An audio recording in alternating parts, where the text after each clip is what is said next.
예, 반갑습니다. 자, 목소리 잘 들리시는 분들은 네, 1번 찍어주세요. 네. 자, 여기 미칼님도 어서 오시고요. 네, 규선혜올님, 네. 예, 노란색 웃는 얼굴이 참 보기 좋네요. 네, 어서 오세요.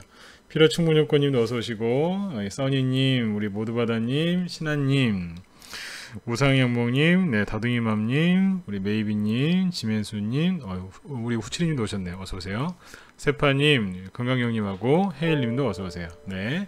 자, 오늘 문자를 이제 보내드렸는데 이제 오늘 저녁 9시 이제 옵션 만기일 이후에 이제 주식시장 전망에 대해서 얘기를 해드리겠다. 이제 그렇게 해서 문자를 보냈습니다. 그래서 뭐 옵션 만기일에 대해서 이제 얘기를 할 거라고 생각하셨는지 모르겠는데 오늘은 이제 그래서 옵션 만기일 이후에 주식시장이 어떻게 될까 이런 얘기를 하려고 했는데 옵션 뭐 포지션을 얘기하고 싶은 게 아니고요. 저는 이제 파생보다는 이제 주식 위주로 종목들을 추천하고 있는데 오늘은 이제 그 얘기를 해드리려고 그래요. 그 신용 잔고 물량 있죠.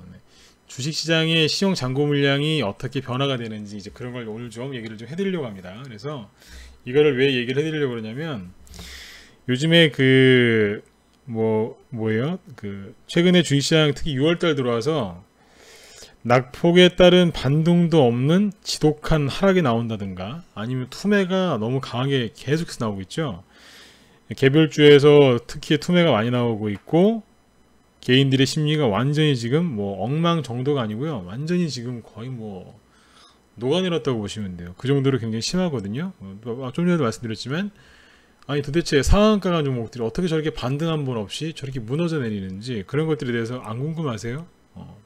오늘은 이제 그런 것들을 좀 풀어서 설명하려고 얘기를 이제 준비했는데 녹화를 좀 끌까요? 왜 이렇게 녹화 끄고 싶죠? 네, 오늘 중요한 얘기를 좀 하려고 그러는데 신용잔고 물량에 대해서 얘기를 해드리려고 그래요. 이 신용 물량, 신용 분석한 걸 쭉 보시면 이해가 가실 거예요. 이래서 지금 시장이 흔들렸구나 이런 것들을 알게 되실 것 같습니다. 자, 일단 뭐 바빠서 못 보고 이제 못 들으시는 이제 직장인 분들도 계실 테니까 일단 녹화는 켜놓고 얘기를 해드릴 테니까 여러분들 잘 들으시고 지금 이제 시장을 크게 잡는데 꼭 도움이 되셨으면 좋겠습니다. 그러니까 전체 큰 시장 흐름을 잡으시라고 얘기를 해드리는 거고요. 그리고 지금 왜 그렇게 투매가 강하게 나왔는지 그거를 설명해 드리려고 해요. 이 시종잔고 물량은 제가 평상시에 얘기를 잘 안 하는 부분까지 4년 전 것까지 다 제가 뒤집을 겁니다. 4년 전 것까지. 그래서 얘기를 쭉 해드리겠습니다. 네. 다시 한번 목소리 잘 들리시면 1번 한번 더 찍어주세요. 여기 낭만 부자님하고 돌멩이님도 어서오세요. 네, 돌멩이님도 어서오셨네요. 네, 어서오세요. 자, 지금 모든 사람들이 주식시장 안 갈 거야 불안해합니다. 오늘 이제 시황을 뭐 간단하게 얘기를 해드리면 오늘 그 이제 미국의 무역 대표부죠.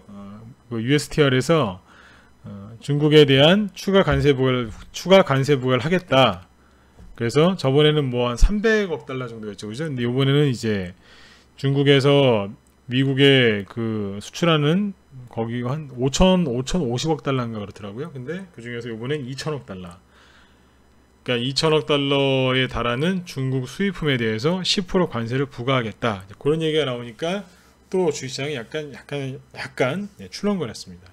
그래서 요것 때문에 지금 주식시장이 좀 하락을 했었는데 우리나라 여기 지수를 잠깐 얘기를 안 할 수가 없으니까 잠깐 얘기해 드릴게요. 지수 보시면 코스닥 지수는 오늘 1.03% 빠졌는데 큰 폭의 하락이 아니고 원래 기술적으로 여기에서 이 정도 자리에서 한번 밀리는 자리입니다. 기술적으로 이렇게 떨어지는 자리가 되겠고요. 그 다음에 코스닥도 지금 코스피가 오늘 0.5% 정도 하락했는데 아래 꼬리가 길고 양봉이죠. 옆에 다른 나라랑 비교해 보시면 별로 하락을 안 했어요. 해외 증시를 제가 살펴보시면 옆에 일본은 1.1%, 중국은 1.7%, 홍콩은 1.2%, 대만 0.7%, 호주 쪽도 0.6%인데 이 주요 국가들 중에 우리나라가 가장 적게 빠졌습니다. 그러니까 상대적으로 강하게 끝났다. 이렇게 보셔도 되겠어요. 상대적으로 강하게 끝났어요. 그리고 지금 이제 중국이 2차 관세를 부과한다고 지금 트럼프 대통령이 때렸는데 저는 개인적으로 굉장히 잘하고 있다고 생각을 합니다.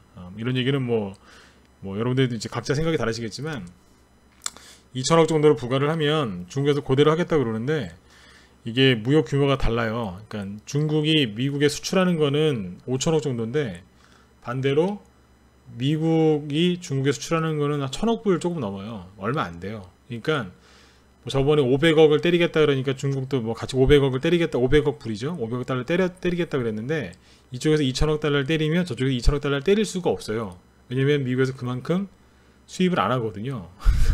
이게 나중에 뭐 이제 서로 또 뭐 이런 기사가 나오겠지만 글쎄요. 봉돌님하고 타르가님도 어서 오세요. 네, 100억만님도 어서 오시고요. 뭐 이런저런 얘기가 나오겠지만 그냥 편하게 보셨으면 좋겠습니다. 제가 요즘에 이제 뉴스를 이렇게 보면은 참 기가 막힌 게 그런 생각을 했어요. 오늘도 미중 무역전쟁 얘기를 막 이렇게 언론에서 하는데 다 똑같은 얘기를 해요. 그 무역전쟁을 계속하면 미국도 큰 피해를 입을 거라고. 근데 중국이 큰 피해를 입을 거란 얘기는 왜 언론에서 하나도 안 하는지 그런 걸 한번 생각을 해보셨으면 좋겠어요. 미국이 안 좋을 거다라는 얘기는 많이 하거든요. 근데 중국이 굉장히 힘들 거라는 얘기는 아무도 안 하더군요. 우리나라 언론들이 참 뭔가가 잘못된 것 같습니다. 미국 쪽이 네 후치리님이 말씀하신 거죠. 예, 미국이 이기고 있어요. 게임이 안 되는 싸움이라고 보시면 돼요. 그런 얘기는 저기 나중에 저희 방에서 할게요. 이거 무방에서 좀 얘기하면은 네, 좀 곤란해서 자세한 얘기는 나중에 우리 방에서 할게요. 후치리님 네, 양해 말씀을 좀 드릴게요. 네. 예, 아무튼 이제 요 얘기를 안 하려고 하다가 뭐 잠깐 또 걱정하실까 봐 좀 해드렸는데 네 무방에서 좀 이게 좀 수위를 조절해야 돼서 그래요. 네 양해를 좀 부탁드릴게요. 네. 자 아무튼 여기 지금 뭐 그런 얘기가 나오고 있는데 뭐 크게 걱정 안 하셔도 된다는 얘기예요. 2천억을 이렇게 부과했는데 앞으로 중국이 어떤 식으로 이제 뭐 반응하는지 뭐 신경 그렇게 크게 안 써도 될 것 같습니다. 왜냐하면 지금 저렇게 중국이 저렇게 지금 두들겨 맞고 있는 모습인데 그러면 주변 국가들은 수혜를 입어요. 네. 중국이 하여튼 두들겨 맞으면서 두들겨 맞는 거라고 표현하는 게 맞는데 그러면 네. 주변국들이 수혜를 입겠죠. 네, 그렇게만 이해하시면 되겠습니다. 네, 여기 무방이라서 자세한 얘기는 못하겠습니다. 그래서 지금 어쨌든 나쁘게 보지 마세요. 그리고 오늘 저기 대북주들 중에 좀 대북주 중에 일부가 급등 나온 것들이 있는데 그것들은 뭐냐면 송영길 씨 아시죠? 저 민주당 쪽에 그 예전에 국회의원 하시던 분이죠. 송영길 씨가 지금 이제 네. 저기 어디 나진 핫산이죠 그쪽에 블라디보스토크 그쪽으로 들어갔다가 뭐 나진 쪽으로 북한 나진 쪽으로 들어간다는 얘기가 있습니다. 그래서 그 방북 승인 소식에 오늘 대북주 몇 종목 정도가 일부가 낙폭에 따른 반등이라고 하기도 뭐한데 아무튼 네, 상승 나오기 좀 있더군요. 그런 것들을 좀 참고하시면 되겠습니다. 왜 올라가는지를 모르시는 분들이 계실 것 같아서 그 얘기를 해드렸습니다. 네, 그 다음에 이제 뭐 바로 이제 신용요 얘기로 넘어가도록 할게요. 자 보세요. 신용이라는 게 여러분들 뭐 어떻게 생각하세요? 개인적으로 뭐 신용을 써서 주식을 하시는 분들도 계시겠지만 그냥 이제 내 돈만 가지고 이제 건전하게 하시는 분들도 계실 거예요. 제가 오늘 신용에 대한 얘기를 할 건데 신용 얘기를 꺼내는 이유는 뭐냐면 여러분들 개인적으로 뭐 신용을 써서 그 레버리지 효과라고 그러죠, 그죠? 지렛대 효과. 그러니까 빚을 내서 신용이 그 빚이니까요. 신용을 써서 주식 투자를 하셔라는 얘기도 아니고 신용을 쓰지 말라고 뭐 이렇게 뭐 거꾸로 얘기하는 것도 아니에요. 그냥 제가 오늘 하고 싶은 신용 얘기는 뭐냐면 주식시장이 오르고 내릴 때 신용 잔고가 어떻게 변화가 되는지 오늘 얘기를 좀 해드리도록 하겠습니다. 네. 중요한 부분에서 녹화를 좀 끄고 싶어요. 네. 이게 중요한 얘기거든요. 요즘에 이렇게 보면 시장이 어렵다고 해서 그냥 아무것도 안 하시는 분들이 계세요. 그런 분들이 뭐 녹화를 보고서 녹화를 보는 것도 좀 그렇고 그래서 녹화를 좀 끄는 게 어떨까 그런 생각을 좀 하고 있습니다. 아무튼 뭐 참고하시면 되겠습니다. 신용 얘기를 해드릴게요. 요번에 왜 낙폭에 따른 종목들 저번에 최근에 뭐 퍼셋 같은 차트를 많이 보여드렸지만 한번 다시 보시겠습니다. 예, 보세요. 아니 왜 종목들이 5월달 6월달에 특히 그랬어요. 급등을 했는데 재료가 살아있는 거였거든요. 근데 어떻게 이렇게 떨어져서 반등이 안 나올까요? 이런 거 안 이상하셨어요? 네. 문배철강도 보면 이 보세요. 재료가 있는 건데 어떻게 이렇게 잔인하게 떨어져서 진짜 무슨 어떻게 회복도 못할 만큼 이렇게 떨어졌을까요? 안 이상하세요? 주식을 보통 이제 최소한 1, 2년, 5년, 10년씩 이상 하셨죠, 그죠? 여기 보시면 이제 20년, 30년 되신 분들도 이제 들어와 계시는데 이렇게 한두 개가 떨어질 수는 있어요. 그런데 어떻게 전체가 이렇게 심하게 처참하게 무슨 폭격 맞은 것처럼 이렇게 떨어질까요? 안 이상하세요? 그리고 대북주들이 왜 저런 식으로 급락을 했을까요? 반등도 없이. 그리고 왜 개인들이 이렇게 투매를 많이 하며, 그리고 종목들이 진짜 뭐 이렇게 상한가가 급등한 종목 말고요, 급등 안 하고 그냥 바닥에서 잘 만들던 종목들도 막 흘러내렸어요. 무슨 진짜 한여름에 그 아이스크림 녹듯이 그냥 뭐 줄줄줄줄 흘러내리듯이 그렇게 종목들이 빠집니다. 특히 어디에서요? 개별주에서요. 50만원짜리, 70만원짜리, 100만원짜리 주식은 안 빠져요. 왜 그럴까요? 개인들이 잘 안 사거든요. 안 내려와요. 코스닥에는 시가총액 상위 종목들 있죠. 뭐 10만원, 20만원, 50만원짜리 이런 것들은 잘 안 빠져요. 근데 1000원짜리, 2000원짜리 이런 것들은 막 정신없어요. 갖다 막 들이보여. 차트로 봤을 때 이런 자리거든요. 이렇게 이제 매집을 딱 해놓고 날리는, 여기서 상한가 꽂고 날아가는 자리인데도 그냥 이렇게 떨어져요, 요즘에. 왜요? 개인들이 그냥 집어 던지니까요. 그 정도로 투매가 심합니다. 이거 왜 이럴까? 그거를 신용을 놓고 얘기를 쭉 이제 해드리도록 할게요. 자, 30분이죠? 네. 잘 들어보세요. 그러니까 이게 지금 여태까지 계속 매일 밤 방송을 하고 있는데, 처음부터 계속 제가 이제 원했던 건 그거예요. 시장을 제발 좀 부정적으로 보지 마시라고요. 제가 종목 추천은 무료 추천 지금 여태까지 한 번도 안 했습니다. 거의 이제 여기 온 지 2달 됐는데 한 번도 안 했습니다. 근데 시장은 계속 좋게 잡아드리고 있었거든요. 자꾸 이제 부정적인 생각을 하지 마시라고 계속 잡아드리고 있는데, 오늘도 마찬가지예요. 오늘은 이제 그 신용이라는 걸 꺼내와서 얘기를 해드릴 겁니다. 자, 거두절미하고 이제 보시죠. 잠깐만요.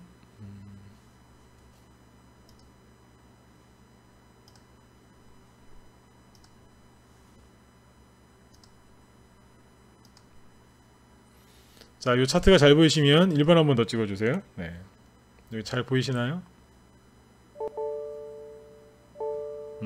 잘 보이시죠? 네. 자, 이게 뭐냐면 잠깐만 기다려주세요. 세팅 좀 하고요.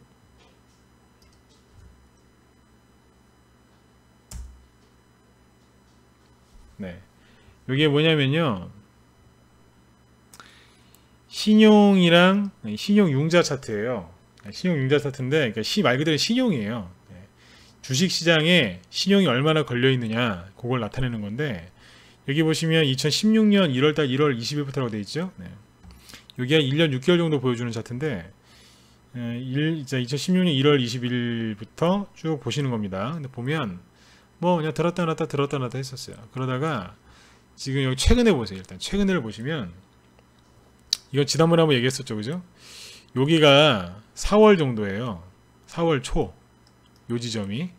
여기에서부터 신용잔고가 막 늘어나기 시작하더니 언제까지 늘어났냐면 요 꼭지가 6월 12일입니다. 신용이 이만큼 늘어났어요. 근데 최근에 이제 그 투매가 세게 나오니까 지금 이제 6월 11일이니까 거의 한 달이죠, 그죠? 한 달 동안에 어떻게 빠졌냐면 이만큼이 빠졌습니다. 신용이 이만큼이 줄었어요.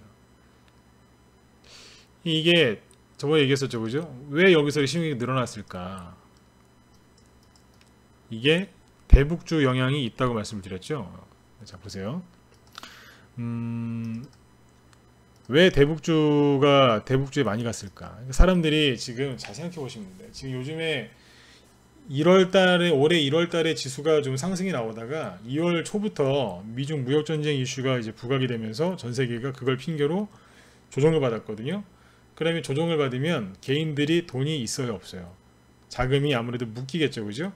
자금이 묶이다 보면 그 주식을 담보로 해서 신용으로 주식을 살 수 있으니까, 이제 그렇게 해서 신용 쓰신 분들도 있었을 것 같고요. 아니면 그 뭐예요, 이제 하도 언론에서 맨날 북한 타령만 했거든요. 계속 북한 얘기만 하니까 사람들이 굉장히 이 대북주의 확신을 많이 가졌단 말이에요.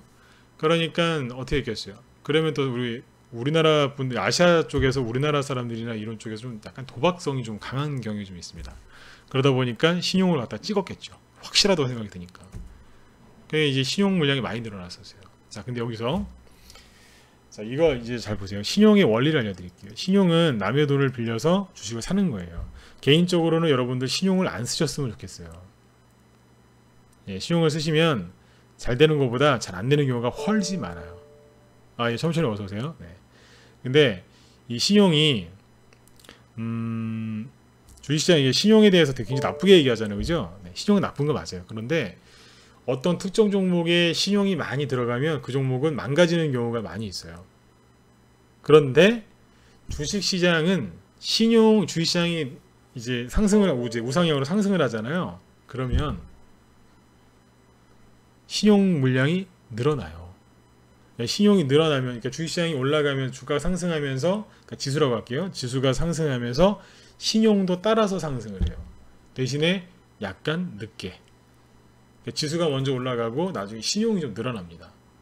여기 보시면 신용이 여기서 쫙 늘어났잖아요, 그죠? 잘 보세요. 그러니까 지수가 올라가면 전체 신용 잔고도 증가한다는 거예요.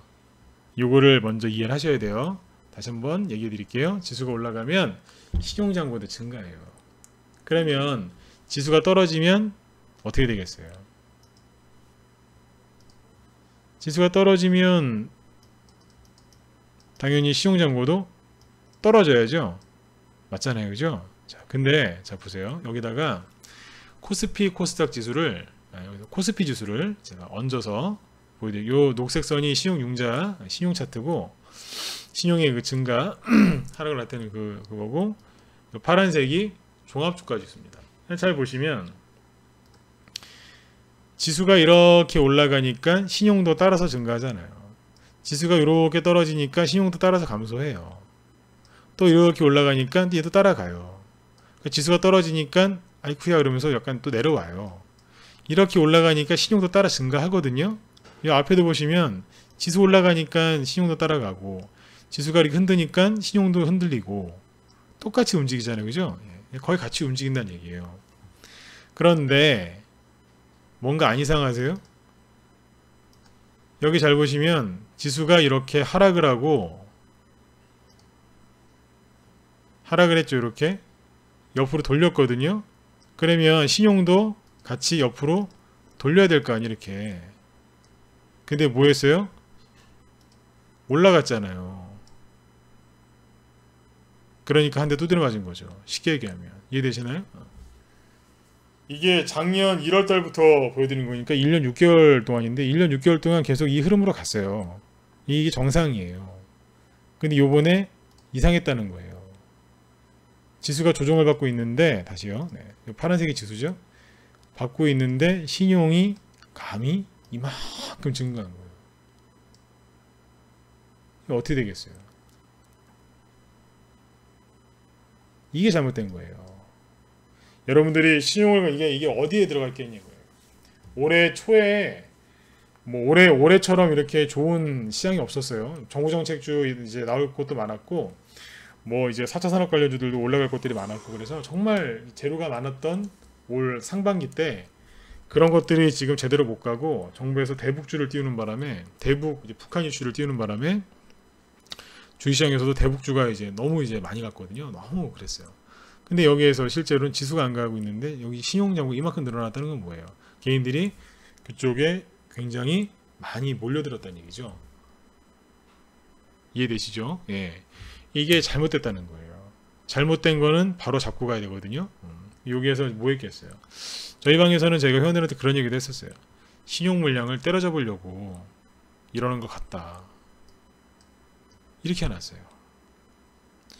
그 종목들 떨어지는 거를 비율을 좀 분석해 봤는데, 신용이 보통 쓰시면 30%에서 40% 정도 증거금을 넣거든요.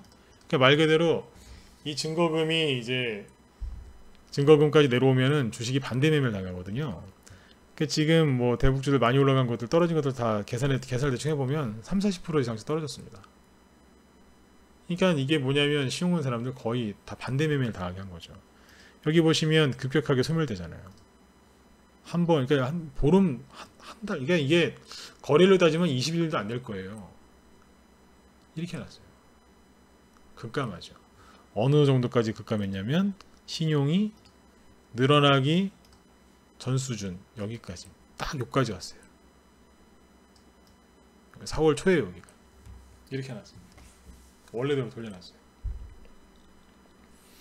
이런 것들 잘 보셔야 돼요. 그러니까 이 얘기를 왜 드리냐면 왜 지금 종목들이 또다시 얘기해 드릴게요. 왜 이렇게 개인들이 투매를 하고 개별주가 폭락을 하고 왜 주식시장이 이렇게 주식시장에서 개인들이 심리가 엉망이 됐느냐. 그분들이 다 신용을 쓰진 않으셨을 거예요. 그런데 이 신용 물량들이 지수가 안 가면 똑같이 안 가야 되는데 여기서 너무 이제 과하게 해놨던 거죠. 여러분들도 이렇게 인생을 이렇게 뭐 직장에서 직장생활 하시거나 뭐 사업하시는 분들 또 사업하시다 보면 어떤 큰일을 하시기 전에 보통 이제 미리 큰일을 하시기 전에 미리 뭐 사전 준비를 좀 하시죠. 네. 정리할 건 정리하고 또 준비할 것들 준비하고 채울 것들은 채우고 이렇게 일을 하시잖아요. 그죠? 주식시장도 똑같아요. 강세장이 열리기 전에 털을 건 털고 갑니다. 본격적으로 가기 전에 털 건 털고 간다는 얘기예요. 이게 이제 지금 최근에 있었던 일인데 여기 이 부분은 이해가 되시죠? 개인들이 너무 그쪽 대북주라는 그 테마에 너무 확신을 갖고 네, 에너지를 여기다 너무 많이 소비하신 거죠. 그러다 보니까 신용장고까지 늘어나서 지금 그 후유증을 겪는 거예요. 뭐든지 항상 그래요. 너무 이렇게 과하게 밀집하다 보면 이런 이제 후유증이 많이 발생을 합니다. 네. 근데 이제 요게 이제 올해 4월달부터 6월달 사이였고 제가 그 얘기 해드렸어요. 그 지수가 이번에 투매 나올 때 무방에서도 얘기했었고 우리 방 회원들한테는 더 많이 얘기를 했지만 2015년도, 2014년도 12월달이랑 거의 흡사하다 그런 얘기를 했었거든요. 그게 무슨 얘기냐면 자 보세요.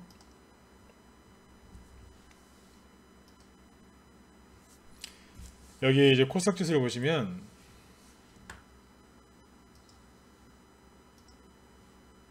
네. 2015년도 여기 1월달부터 7월달에 이제 큰 상승장이 나왔었어요.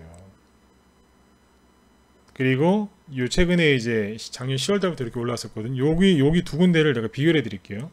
어떻게 다르고 어떻게 똑같은지. 일단 여기 2015년도 7월달까지 쭉 올라갔는데 여기죠.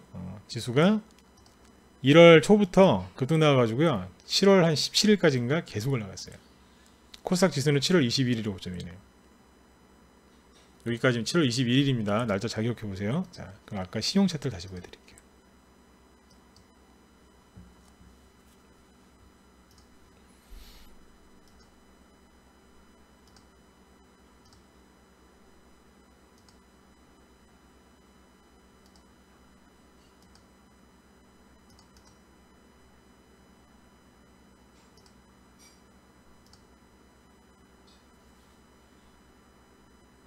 잠시만요. 네.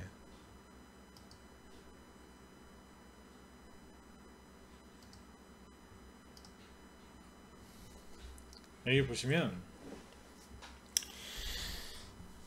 2015년 이제 7월 달인데 이때 똑같았어요. 코스닥 이제 여기 지수랑 같이 엮어서 볼게요.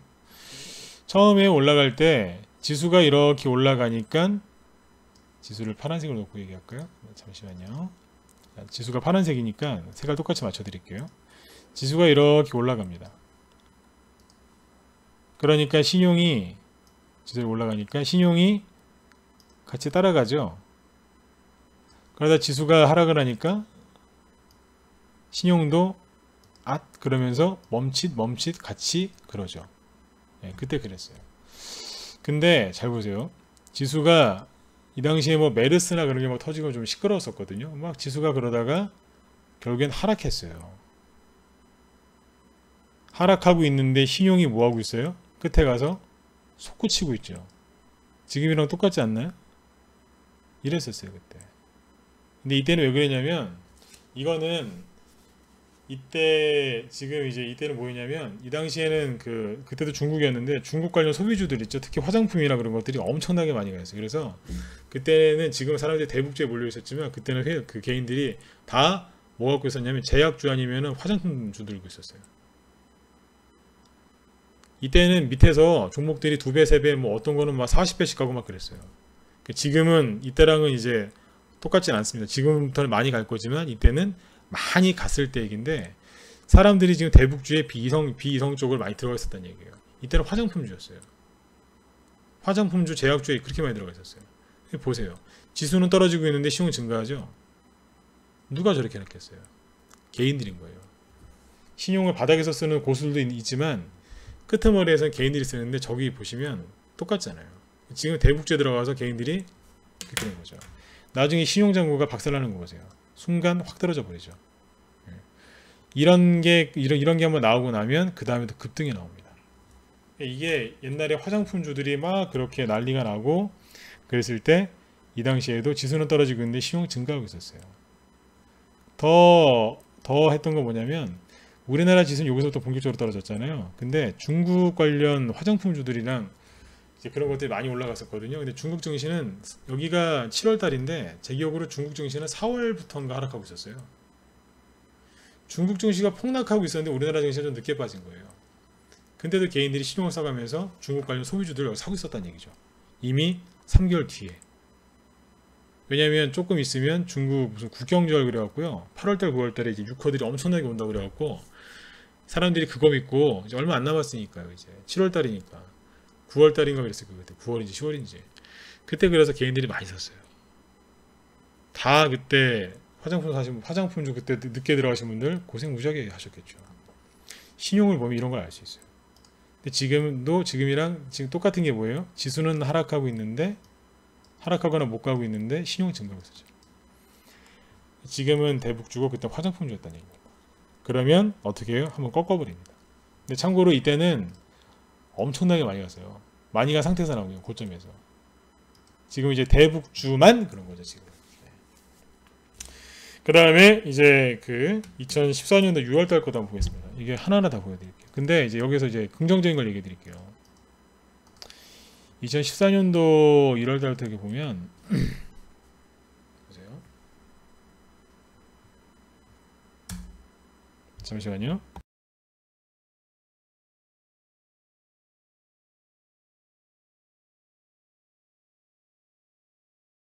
자, 여기에서 이제 2015년도 아까 1월달부터 7월달까지 큰 상승이 나왔다 그랬잖아요. 네.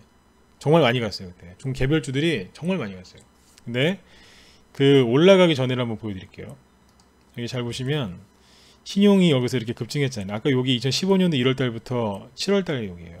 여기가 4월달이고, 그죠? 여기가 4월달이고, 여기 1월달이고, 여기 7월달입니다. 근데 여기 앞에 잘 보시면 신용이 이렇게 늘었다가 이제 확 한번 떨어졌다가죠. 여기를 잘 보세요. 들었다가 났어요. 여기 어디냐면 6월달이고 2014년 6월달이고 여기가 뭐 9월달쯤 됩니다. 8월, 9월, 10월 요쯤 돼요. 9월달이라고 보시면 되겠죠, 그죠? 자, 이때 코스닥 지수를 다시 보여드리죠. 여기 보시면 이때인데, 이 큰 상승이 나오기 전에 어떤 게 있었냐면 크게 갔죠, 그죠? 그 전에 잘 보시면 아까 2014년 6월달이라고 했죠, 그죠? 6월, 7월, 8월 6, 7, 8월 달에 뭐하고 있었냐면 지수가 못 가고 있었어요. 지수가 막 누르면서 못 가고 있었거든요. 6, 7, 8, 9월 달에. 근데 똑같잖아요. 지수가 못 가고 못 올라가고 있는데 신용이 엄청나게 증가했던 거예요. 그때에 비하면 신용 물량이 막 증가하고 있었어요. 그럼 어떻게 되겠어요? 여러분들이 세력이라고 생각하시면 돼요. 여러분들이 그냥 세력이에요. 근데 여러분들이 코스닥이라는 종목에 매집을 해놓고 이제 수익을 많이 내시려고 이제 한 아까 얘기한 것처럼 한 6개월, 7개월 동안 계속 올리려고 준비를 많이 해놓으셨어요. 근데 어떤 사람들이 얼굴도 모르고 알지도 못하는 사람들이 나는 한 몇 달 동안 고생해서 매집을 딱 해놨는데 누가 와가지고 신용을 잔뜩 걸어놓고 같이 갑시다. 같이 먹읍시다. 이러는 거예요. 여러분 같으면 같이 수익을 내주시겠어요? 아니면 어떻게 하시겠어요? 어떻게든 그죠? 네, 털어버리겠죠, 그죠? 신용이 늘어나니까 신고가가 나다 말고요. 살짝 났었어요. 여기 앞고점을 살짝 넘기고 나다가 어떻게 했냐면 밑으로 패대기를 칩니다. 네, 진짜 심하게 패대기를 쳤어요. 이때 지수 보시면 여러분들 코스닥 지수 이렇게 떨어지는 거 보셨어요? 아마 거의 못 보셨을걸요? 네. 양봉, 음봉, 양봉, 음봉, 양봉. 그때 보면서 이게 뭐지? 막 이랬어요. 희한하게 떨어지더라고요. 이런 캔들 아마 거의 못 보셨을 겁니다. 이상하게 저러더니 다음날 아침 시가는 띄우는데 못 가는 거예요. 이상하게 하더니 결국에는 뭐 하루에 막 4%짜리 이제 급락 나고 막 그랬었죠. 이러면서 밑으로 12월 달까지 막 패대기를 치고 마지막에 뭐 하냐면 전저점을 실제로 깨버립니다. 다 깨버려요. 여기 아까 9월 달이잖아요. 그러니까 9월 달부터 저기 이제 12월 달까지 이렇게 해놓고 나서 나중에 이렇게 많이 간 거예요. 그럼 아까 신용 그 차트를 다시 보세요. 신용이 아까 8월달, 9월달이 여기에요. 그러니까 지수가 이렇게 못 가고 있었잖아요, 그죠? 근데 신용이 늘어나니까 어떻게 했겠어요? 이 당시에 신용이 사상 최대였어요. 나중에 이만큼이 더 늘어나서 그런 거지. 여기까지 봤을 때는 이게 사상 최대였단 말이에요. 세력 입장에서 가만히 두겠어요. 올라갈 때 뭐 사다 팔았다 방해를 하는데 어떻게 됐겠어요? 죽이는 거예요. 내보낸다니까요. 근데 그냥 하면은 안 나가니까 밑으로 던지고 반등 나왔다가 또 밑으로 던지고 그래도 끝까지 안 나가고 버티는 사람은 전저점을 깨버리는 거죠. 그러니까 그때 어떻게 됐겠어요? 다 털렸어요. 그리고 그 다음에 이제 지수가 올라가면서 신용잔고가 늘어나잖아요. 그 당시에 뉴스 틀면 뭐라 그랬는지 아세요? 코스닥 신용이 사상 최대다. 그러니까 투자자분들은 주의하세요라고 그런 뉴스가 되게 많이 나왔어요. 언제부터요? 1월 달부터요. 언론은 주식하는 사람들을 걱정해 주지 않아요. 항상 그래요. 언론은 항상 그렇더라고요. 제가 전문가로서 느끼는 언론은 미국 증시가 폭락하잖아요. 그러면 왜 폭락했고 앞으로 얼마나 더 떨어질지에 대해서 상세하게 얘기해 줍니다. 예, 그리고 이제 우리나라 주시가 끝나면 이제 유럽 증시가 이제 시작하잖아요. 한 5시, 6시 되면 그죠? 그러면 우리나라 증시가 하루에 막 코스닥이 3, 4%씩 빠져갖고 힘들어 죽겠는데 그러면 이제 누가 좀 좋은 얘기 좀 해줬으면 좋겠는데 TV를 딱 틀어요. 그러면 TV에서 그래요. 지금 유럽 증시가 3% 급락 출발했습니다. 오늘도 상당히 안 좋을 것 같습니다. 이런 얘기만 하는 거예요. 언론에서는 항상 그런 얘기만 해줘요. 안 좋은 얘기만 해줘요. 예, 왜 떨어졌으면 앞으로 왜 안 될 건지만 얘기를 해줘요. 근데 어느 날 갑자기 개인 투자자를 걱정해주는 그런 멘트가 나오더라고요. 계속 그랬어요. 여기에서. 조심하라고. 그 얘기 뭐냐면 언론에서 매도세 낸 거예요. 팔라고. 계속 그런 거죠 뭐. 그러면서 엄청나게 이만큼 늘면서 많이 갔어요. 그러니까 제가 드리고 싶은 얘기는 그거예요. 신용이 너무 많았어요. 그러니까 밑으로 패딩을 쳐버렸어요. 그리고 나서 본격적으로 갔습니다. 이때만 그랬을까요? 하나 더 보고 벌써 10시가 다 됐군요. 네. 하나만 더 보고 마무리 짓게요. 2010 작년이죠. 네, 작년 잠시만요. 작년 10월 달에 코스닥 지수가 급등 나왔잖아요. 그죠? 네, 그럼 거기를 한번 보도록 하겠습니다. 그때는 어땠을까요? 코스닥 지수를 보시면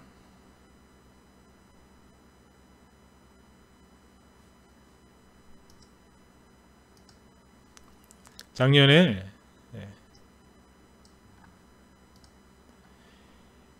어디였죠?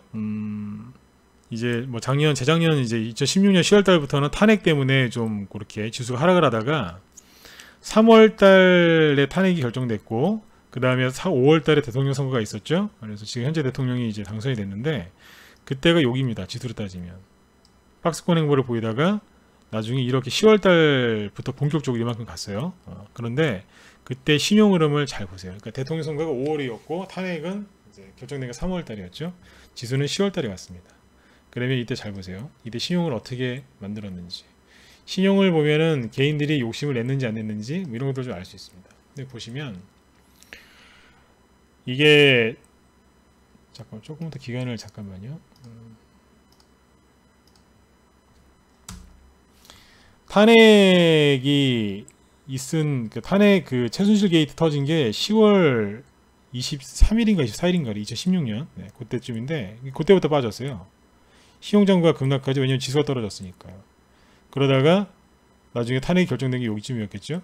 그 다음부터 이제 지수가 좀 올라왔었어요. 신용 보시면 근데 여기 보시면 대통령이 그게 5월 9일인가 5월 10일인가요? 선거가 아마 그때 그랬을 거예요, 작년에. 여기에요. 선거가 딱 끝나고 나서 신용이 막 증가합니다. 그런데 신용은 증가하는데 지수는 아까 코스닥 지수 잘 기억을 해보세요. 지수는 못 갔어요. 지수는 언제까지 못 갔냐면 8월달 9월달까지 이렇게 하다가 나중에 10월달에 이렇게 올라갔어요. 코스닥 지수가요. 근데 신용은 언제부터 늘어나요? 5월달부터 늘어났어요. 왜 그랬을까요? 아시는 분, 왜 그랬을까요? 왜 지수는 안 가는데 또 신용만 올려놨을까요? 누가 어디에다 이렇게 찍어놨을까요? 간단해요. 정권이 바뀌었죠? 정권이 갑자기 바뀌었어요. 탄핵 때문에. 근데 그 당시에 옛날에 박근혜 대통령 때도 그랬는데, 박근혜 대통령 때는 뭐 그때는 ICT 뭐 정부 3.0 그래가지고 뭐 그런 테마, 그런 정부 정책주가 있었어요. 근데 결론만 얘기하면 그때 그거 많이 못 갔어요. 요번에 뭐였어요? 대통령 새로 뽑을 때 탄핵 그때 한창 우리나라에서 얘기 많이 나왔던 게 뭐죠? 4차 산업 관련주잖아요. 개인들이 4차 산업 관련주에 돈이 엄청나게 갖다 찍어놨어요. 대통령이 바뀌었죠? 새로운 세상이 이제 막 열린 것처럼 그랬잖아요. 그러면 이제 주식하시는 분들도 기대를 얼마나 많이 하셨겠어요. 그 기대감에 4차 산업 신기술 얼마나 또 멋져요. 자율주행, 그죠? 뭐 이런저런 많잖아요, 되게. 거기 갖다 찍은 거예요. 그래서 작년에 4차 산업 관련주가 거의 못 갔어요. 초반에 상반기 때 여름에도 그렇고 못 갔다고 보시면 돼요. 다 깨졌어요. 근데 이때 뭐가 있었냐? 신용이 이만큼 늘어났던 거예요. 엄청나게 늘어난 거예요, 이거 지금. 지수는 안 올라갔는데 지수는 옆으로 돌리고 있는데 신용이 늘어난 거죠. 그러니까 2014년도랑 2000 여기 좀 최근에 대북주로 신용 올라간 거랑 똑같은 거예요. 지수는 못 가는데 신용은 늘어난 거죠. 개인들이 어느 특정 테마주에 몰려 있었다는 얘기예요. 그 종목들 나중에 박살났잖아요. 다. 4차 산업 관련주가 지금 옳게 간 게 없어요. 이때 아무튼 신용들이 많이 이제 들어있었죠. 그러면 세력들이 그냥 가겠어요? 지수를 다시 보시면 지수를 그래서 여기서 이렇게 만들어 놓은 거예요. 잠깐만요. 신용은 늘어나는데 지수는 옆으로 돌려버린 거죠. 돌리는데 신용이 늘어나니까 어떻게 했겠어요? 트럼프 대통령이랑 그때 뭐 로켓맨 그러면서 이제 막 말다툼했죠. 네. 전쟁 위기를 고조시키면서 지수를 급락시켜 버립니다. 팍! 2번 내리 꽂았습니다. 근데 그때 뭐 전쟁 위기라고 하지만 다른 나라들이 별로 내 기억에 안 빠졌던 걸로 기억을 하거든요.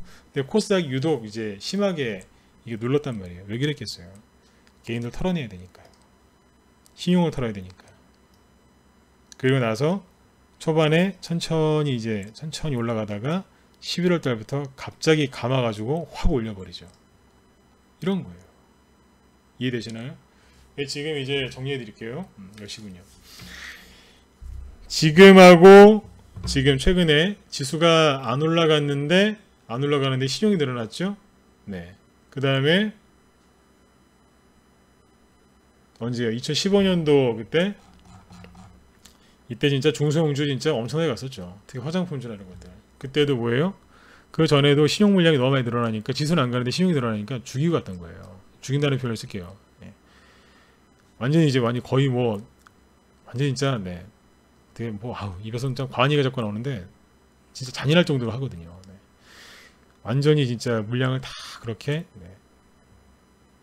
뺏은 다음에 가는 거죠. 신용 물량까지 완전히 다. 네. 완전히 이제 뭐 일망타진이라고 해야 되나요? 네. 그렇게 해놓고 간 겁니다. 근데 지금 뭐 하고 있는지 아세요? 그거 하고 있는 거예요. 작년에도 여기서도 그랬어요. 여기서도 그렇게 하고 많이 갔고 여기서도 그렇게 하고 이만큼 갔습니다.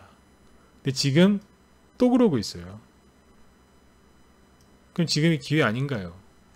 여러 각도로 얘기를 해드렸어요. 여러 각도로. 오늘은 이제 신용 물량을 3년치, 4년치를 지금 갖고 와서 제가 이것까지 설명드립니다. 무방해서. 그러니까 제발 부정적인 생각 좀 버리시고요. 좋은 생각들을 좀 많이 하셨으면 좋겠어요. 한편으로는 억울하실 수도 있어요. 나는 신용 같은 건 안 쓰고 내가 열심히 일상 동안 벌어서 번 돈과 주식을 하는데 내가 왜 피해를 봐야 되느냐? 어쩔 수가 없어요. 개인들이 신용을 어디다 걸어요? 개별주에 걸거든요. 그걸 피하려면 저기 70만원짜리나 80만원짜리 이런 주식만 사시면 신용이 뭐 이렇게 해도 별 지장이 없으실 수 있어요. 근데 보통 70만원, 80만원짜리보다는 7천원, 8천원, 뭐 3천원 이런 거 좋아하시잖아요. 요즘에. 그죠? 그런 걸 갖고 계시다 보니까 부득불 그 이제 본인 돈 갖고 하시는 분들도 고생을 하시는 거예요. 대신에 여러분들은 이제 본인들 이제 개인 돈 갖고 하시는 분들은 여유자금 갖고 하시는 분들은 조금만 버티시면 좋은 종목에서는 수익들이 많이 나요.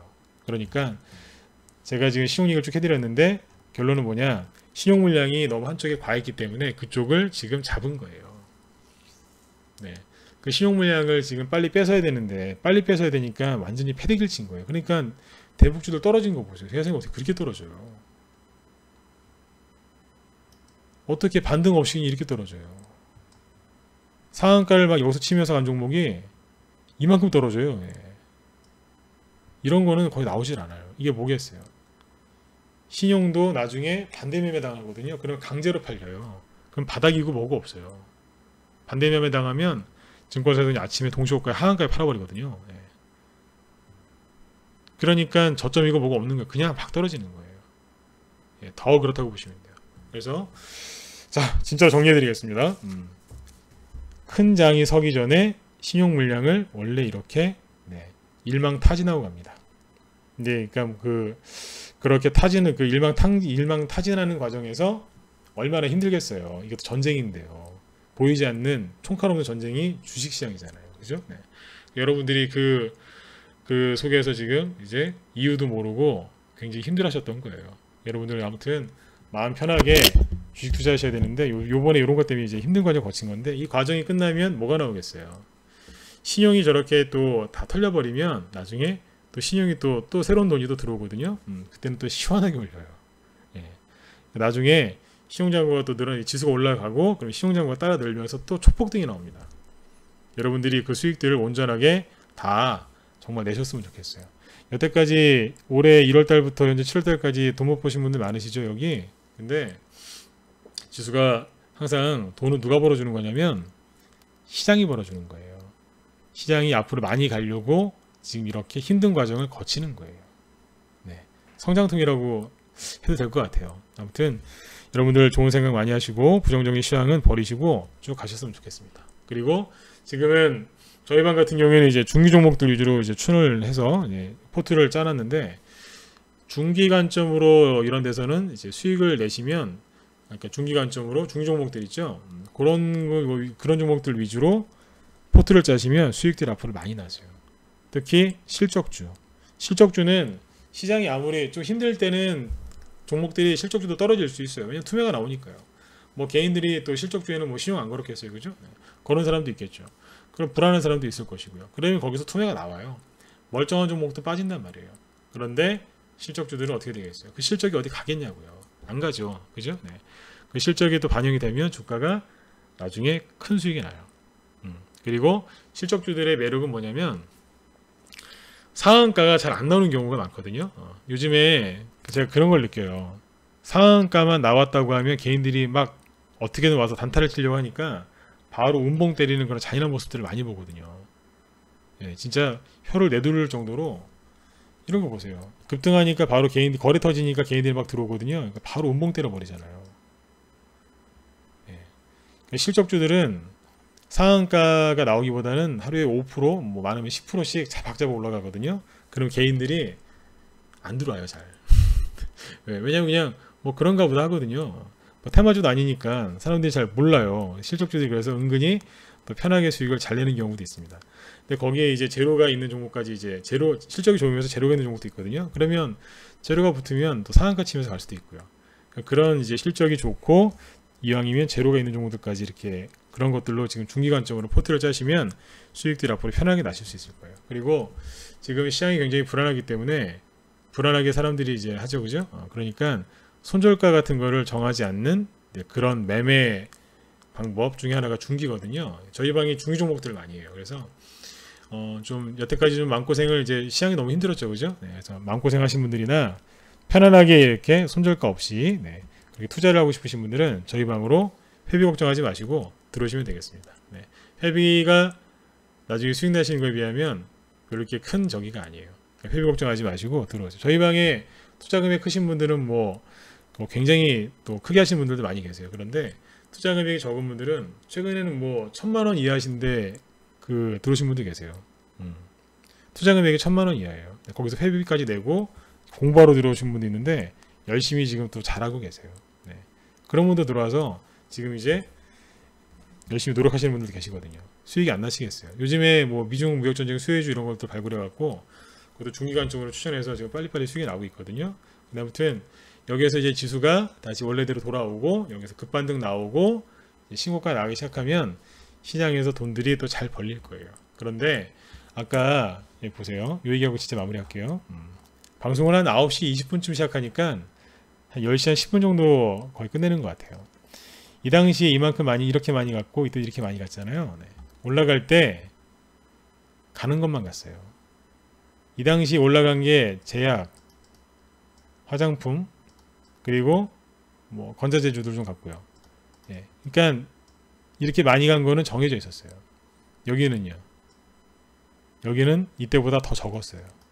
그러니까 이게 지수가 올라갈 때 코스닥은 빨리 가면서 올라가기 때문에 특정 업종, 특정 테마가 불을 뿜습니다.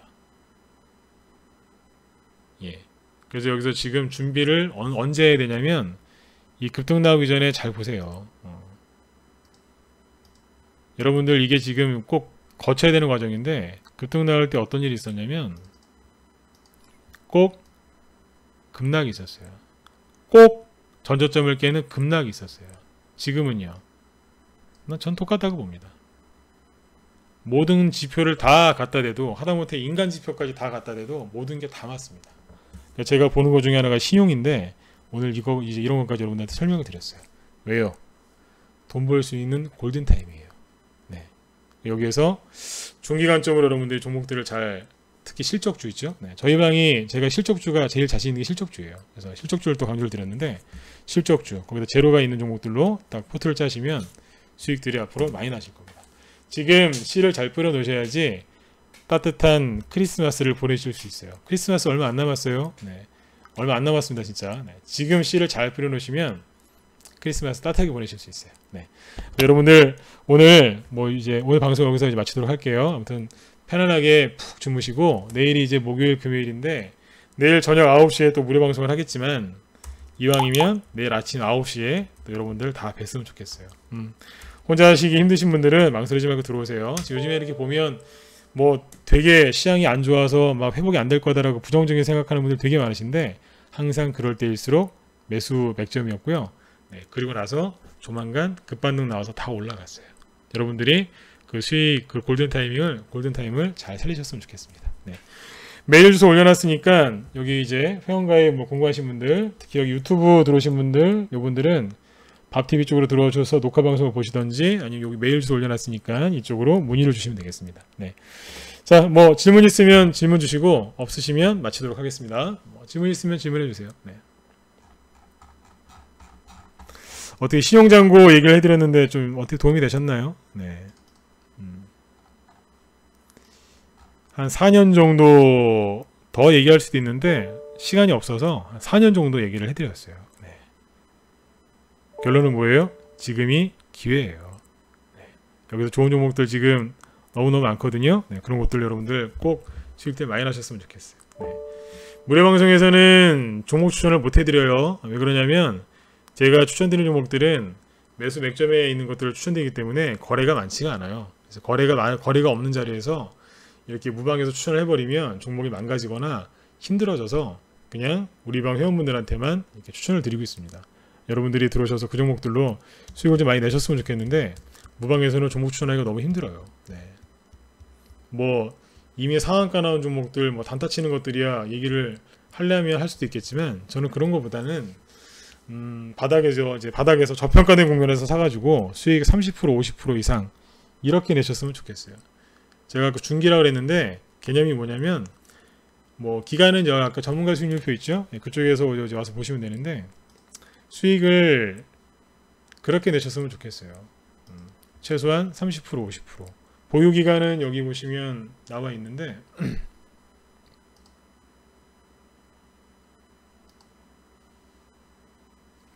보유기간을 자꾸 이제 물어보시는데 저한테 지금 물어보시지 마시고요. 여기 들어오셔서 여기서 보세요.